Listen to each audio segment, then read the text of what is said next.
that, with your situation. What's our next topic here?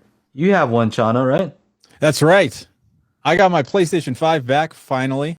Woo! People were wondering what happened to it. So basically, I don't know what's up with you PlayStation lovers out there, because like I got to baby this thing, and look, daddy don't got time to baby shit. You know what I'm saying? Like, maybe you got a whack PS5. I don't have any issues. You got a whack what? What do you? Oh, you got a bad one, huh? PS5, bro. No, I unplugged it. Because I don't have time to turn on the TV, make sure, is it in rest mode? Oh, do I need to go to like 5 menus just to fucking turn it off? That's the problem. I can look at the Xbox, the light's on, hit the button, it flashes a couple times, it's off, unplug it.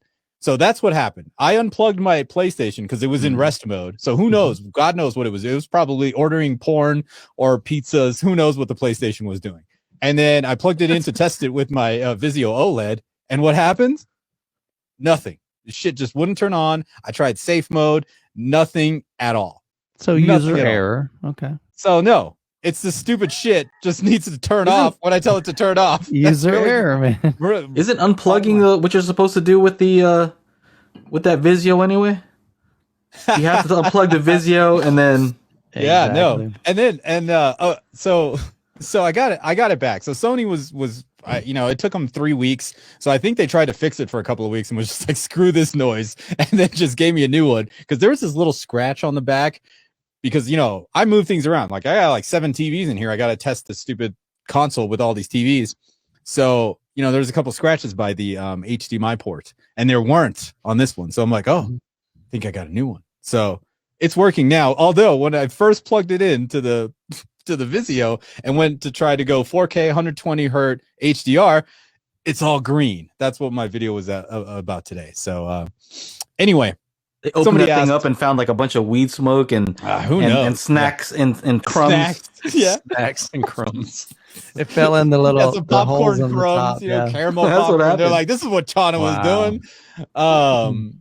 So basically, somebody asked which has the better 4K player, PS5 or Xbox Series X. And I'll probably make a video about this, so you guys don't need to watch that because I'll go into detail right here. I would say if you are coming from a 1080p TV and you bought one of these consoles and you bought a new TV, go ahead and use it. Whichever one. If you bought the Xbox, use it as a 4K player. If you bought the PS5, use it. You're not going to notice a difference at all.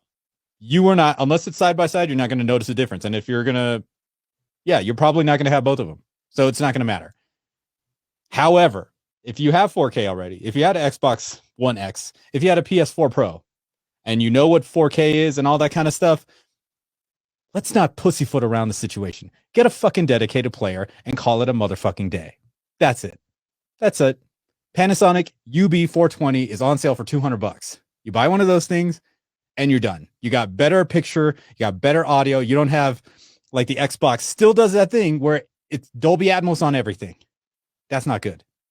Oh, for a lot of you, no, it's good. Stop mixing it. No, it's not, dumbass. It's not. It's not. Just stop. I don't know how you really feel. Stop. I get these comments all the time. Triggered tonight, man. Bleep, bleep, bleep.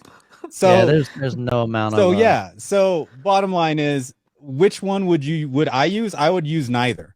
I would say spend the $200 and get a player. And I just got somebody that commented saying he bought the UB420 and the picture is way better than his Xbox Series X. And this is somebody else. I don't know the guy. I mean, he just commented. He said that the HDR optimizer, which is the feature that these Panasonics have over the Sony and the LG players as well. And I've owned all these things. I went and bought. Oh.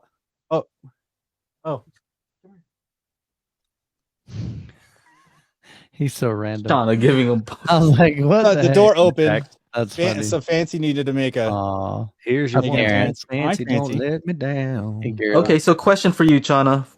Follow-up question is. What's up? All right, so I'm not into physical media, but if I were, what would be the visual difference that I would notice? Like, what is it about this PS5 or Xbox? What can't it do that a dedicated player can do? So one thing, the PS5, you can't do the Dolby Atmos on streaming media. On streaming, it also doesn't do Dolby Vision. So physically, it doesn't do Dolby Vision either. What can it do? Why is it what's so hard to do that a physical player can do? Kind of just throwing it out there. It's not that it's hard.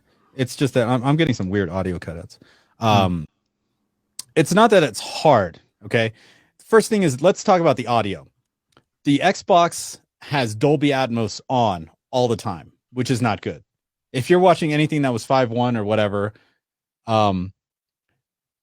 it starts to and it doesn't, like, the receiver is seeing Dolby Atmos the whole time, right? When you're in the home screen and there's no music and no sound, there's a couple of sounds. There's never it's always Dolby Atmos. Why is that? That shouldn't be that way, because there's no signal coming in at all, right? And then when you go to an app, like we were watching Sopranos, right, which is old, so we go to the HBO app on the Xbox and it's thinking it's Atmos, right? And then we hit play, everything audio-wise is there's just all this static and stuttering because it's trying to force some sort of weird whatever the Xbox is doing. Right. So that's one streaming though? Is that streaming? That's streaming. That's streaming. Okay. So anything 5 point, you put in a Blu-ray that's 5.1 or 7.2, it's thinking it's Atmos. I haven't had any issues with a Blu-ray or physical media, but just the way that Xbox or Microsoft knows of the situation, but they won't fix it. Those are issues, like straight up. Those are like, that's not correct. Correct. Like they say that they don't want to make your AVR click every time you're going in and out of Atmos content. I'm like, okay. How about the old Xbox? Would it do it properly? No, same thing. It's the same thing. That's what I've been complaining about it for like 3 years, however long my channel's been going. So it'll never get fixed then.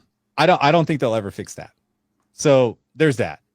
Secondly, if you have an LG or a Sony and you want Dolby Vision, Xbox, the disc won't play Dolby Vision, but Xbox will stream Dolby Vision via Netflix, Vudu, all that kind of stuff. So then there's that. So I to me, it's these little things. Like I said, if you're coming from a 1080p TV and you just bought one of these things, just use it. You're not gonna know a difference. You might run into some of those issues, however, and you'll be like, wow, this disc is messed up, and you'll get another disc, and you'll be okay. Because really, I don't think Microsoft's gonna ever fix that.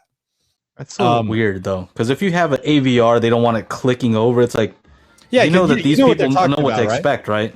I know what to expect if it.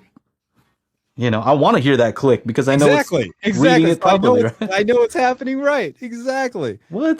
That's crazy. It's a bit silly. So, and then with the PlayStation 5, it doesn't support Dolby Atmos. Or it does. It doesn't support in-game. It does on physical media. Yeah. You can do it. I mean, aside from Dolby Vision, it's mostly audio, would you say, or is there an improvement in visual? So with something like the Panasonic players, whether it's the UB420, the UB820, or the flagship UB9000, they have the HDR optimizer. Now, this is something that only works with HDR10 discs. So Dolby Vision disc, this doesn't apply. It tailors the HDR experience to your display. So whether it's a projector, you go in and select a projector. Whether it's a low-end LED or a high-end LED or an OLED, it'll change it'll optimize the HDR experience for your display type. And that's that's what the Xbox won't ever do. That's what the PlayStation won't ever do. And it's a slight kind of like, I've gone, turned it on and off back and forth to see the difference. And it's subtle, but when you're watching the whole movie, like it's just better. Like it's the easiest, that's the only way to like really describe it. And again, you're not going to see it unless you do the side by side, which means you got to get an Xbox, get a TV, get another stupid TV next to it. Okay. Yeah. So, all right. That's that. All right. Yeah. So I would recommend, if anybody's wanting to use it, if you don't have any kind of 4K and you just moved up to 4K, just use it. You won't know any better. But if you've been with 4K for a little while, and like everybody in the chat here has a pretty nice system, I would say don't ever use that.